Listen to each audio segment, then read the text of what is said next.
up guys? Good evening! For today's video, sa wakas na order na rin natin ang viral, ang famous at pinag-uusapan dito sa Dubai, ang Fix Chocolate. Actually, nakikita ko lang siya sa TikTok, sa mga kasama ko na ewan ko ba bakit gustong-gusto lang umorder nito. So, finally guys, umorder na rin tayo. And hindi to natin na-order sa Deliveroo dahil lagi po siyang out of stock. Like, i-open mo yung Deliveroo, sabi nila mag-open siya ng 2 p.m. And then pag open mo ng 2:05, wala na, out of stock na siya. So, we sorted out to another way of purchasing Fix from our reseller. But first, we'd like to try, ano ba ang hype sa Fix Chocolate? Yeah.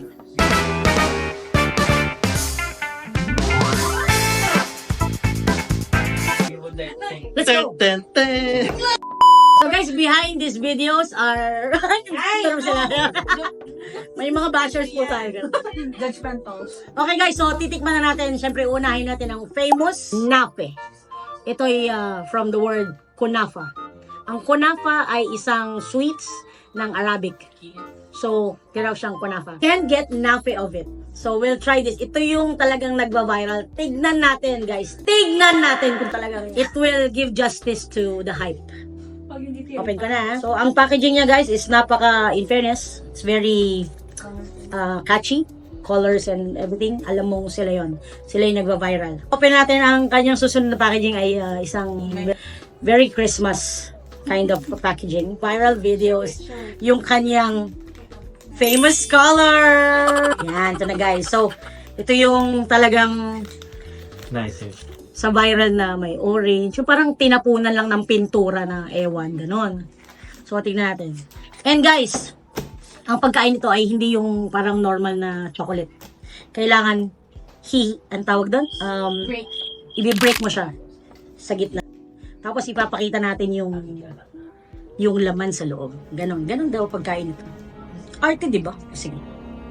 Since susubukan natin, so I think pag ganun gagawin natin. So, ready guys?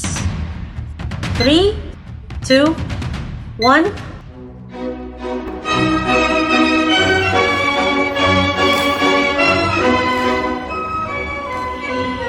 Madonna è mobile, qual piuma al vento, muta d'accento e di pensiero.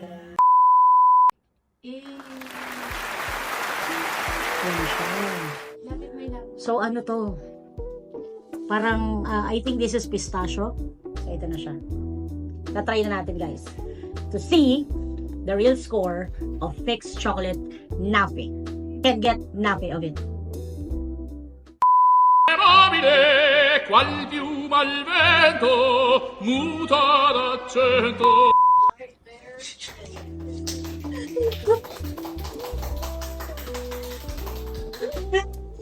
Unang kagat, guys, parang KitKat. Tapos, crunchy siya sa loob. Crunchy siya sa loob. In fairness. Hindi namin to the day before. So, crunchy pa rin siya sa loob.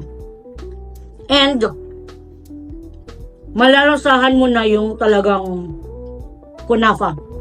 Parang siyang kunafa na clinip sa chocolate. Show the inside. So, ito na yung inside talaga niya. Ngayon siya, guys. Wow. Ngayon lang. Oh. So far, so good. Next naman, guys! I-rate natin ang chocolate na to from 1 to 10. Titingnan natin kung pasok ba siya or higwa. Okay, guys, for me, it's an 8. For me, it's an 8. Fair. It's an 8 kasi hindi niya disappoint yung expectations ko. Hindi naman siya perfect chocolate. It serves its purpose as a chocolate with infused with Arabic themed. Really, I think special chocolate lang siya. So yun guys, for special occasions and siguro pang birthday ganyan. Tulad ko, birthday ko ngayon. So I'm trying this. Yay! Nafe! Happy birthday! So guys, it's an 8. It's an 8. Guys, that's it for our short review for the nafe. And this one naman guys, It's called the mini box.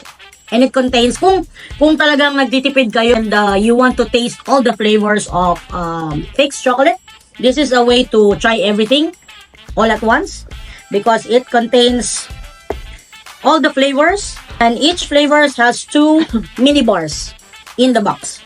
So the flavors that you can get with the mini box are Mind Your Own Biscoff, can get Nafe, yung famous, and yung Butter to be Safe Than Salty, You Crack Me Up, and lastly, the Seriously Chewy. Napaka-presentable.